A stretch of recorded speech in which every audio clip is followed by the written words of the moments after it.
Ang real-life couple nga sila Pearl Caneda o Wilbert Aunzo ang usa sa mga pares nga morepresentar sa umaabot 31st SEA Games ubos sa dance sport category. Silang duha nakauli og 3 ka gold medal sa nilibayng SEA Games ug karon mas gihagit pa nila ilang kaugalingon aron sa pagdala og dungog ug garbo sa atong nasod ilabi na dinhi sa Sugbo. Aminado silang produkto sila kaniadto sa usa ka dance sport summer class nga giumol sa kagamahanan sa Dakbayan sa Sugbo. Busa atong sayran ang ilang mga pagpangandam dinhilang sa GMA Regional TV Live. Ipilang adlaw na gyud mga kapusog, buksan na ang SEA Games 2022 ug makauban nato mga Sugboanon nga morepresentar kanato, morepresentar sa nasod sa dance sports competition. Makauban nato Pearl Caneda ug Wilbert Aunzo. Maayong buntag ug maupay na aga, Wilbert and Pearl. Welcome sa GMA Regional TV Live. Kumusta man mo karong buntaga? Ngayong buntag, sir. Ngayong buntag, sir. Salamat sa pag-ibitar na mo karon. Okay ra mi karon.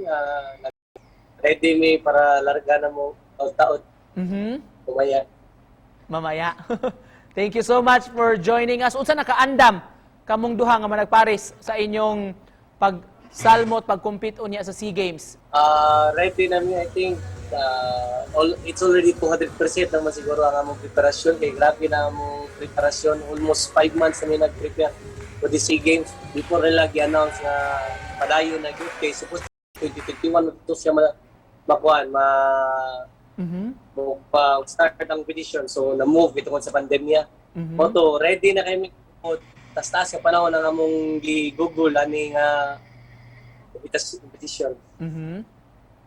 Pearl, unsa man mo ka, how often man mo naga-train, kapila sa usa ka semana, o can you tell us a few details lang, unsa man nga kategorya ang inyong apilan kaya sa SEA Games? So, karon among category i-appeal is dance. Duha mi ka couple from Philippines, di mi mag-contract. So, kuyog mi at team jud mi karon nga competition. Among gi-appealan karon na category is single dance, sampa, rumba, and pasigaw. Unsa may among angayang atangan sa inyong performance, unsa may giandam ninyo para sa SEA Games? Ako lang na makita lang ninyo ang among kan murag mas mahatag na mo siguro karon ang among kan ang among gigil sa pagsalmot balik sa sayaw.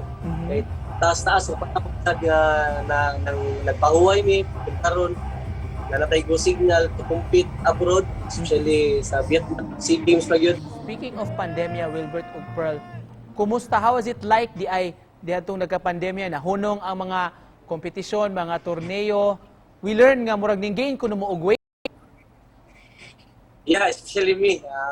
Ako, grabe akong gigain of weight. Grabe ko ka-tumbog. Pero, moto, tungkol sa pandemic, after mo na itong SEA Games 2019, series of competition, padayo ng competition mo to, suddenly, ni-stop nagkalit.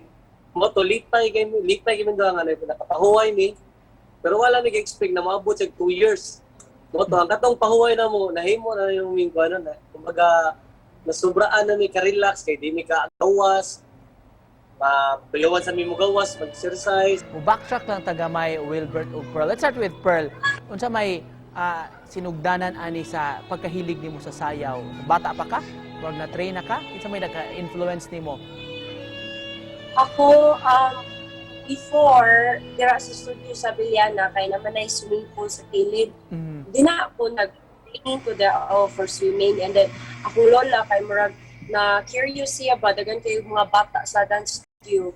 Then, kanang ganahan siya nga mo appeal ko kay tambok man kayo ko pagkabata niya, asthmatic mo ko. So, ang recommend sa doctor na ko is sige, exercise sa akong lungs, sa mga cardio, mga lingaw, kay bata ko man ko. Kaya isang ko ma-stress ba.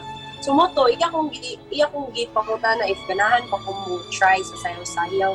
Ito nag-start tanan. How about you, kang Wilbert? Unsa may sinugdanan ani? Actually, dyan sa kanang programa sa atong dance sa atong government sa Cebu City government og ni Sir Edward Hayco, tungod yun nila. And ang nag-invite ko na ko personally ang among secretary nga si Janet Torres Moto. At first nag-recruit siya mga bata, mga bugoy Ito, nausa ko sa nakita niya, kay usam sa ko sa pinakabugoy sa among lugar, sa una. Just to add on your point lang, Wilbert og Pearl, bago lamang yun, nag-eleksyon ta, tanaw ni mo murag, husto ra ba ang support sa atong gobyerno ini nga maong sport? Or kung doon na ba mo'y bot ipanawagan, aron mas tutukan pa ni, aron mas ma-develop ang abilidad sa atong mga batanon? Oh.